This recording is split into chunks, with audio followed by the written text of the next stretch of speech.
Et votre vision romantique de l'écriture est contrebalancée par une vision très physique également de l'écriture. C'est-à-dire que vous insistez sur les sensations que vous éprouvez en écrivant, comme si l'écriture était une production de votre corps. L'écriture est d'abord un acte physique. Souvent, on me demande quelles sont les qualités qui sont nécessaires pour être un écrivain.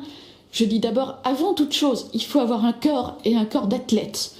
Parce que je suppose qu'il faut une vague culture, une vague imagination et un peu de sens de la grammaire, mais bien plus que tout cela, il faut avoir un corps. Au terme de mes 4 heures d'écriture quotidienne, je suis physiquement vidée. Et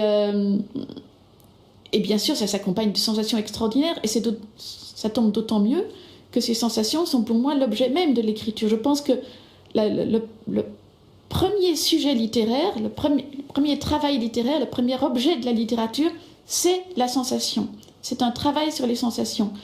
C'est un rapport inédit que vous établissez entre le corps et l'écriture. Oui, je vois l'écriture comme une production des sens, mais en même temps comme une interrogation sur les sens. Et à cette fin, je pense que le travail de l'écriture consiste à ralentir le travail des sens. Le problème, c'est que nous sommes continuellement bombardés de sensations au point que nous ne savons même plus ce que nous percevons et que ce n'est même plus intéressant.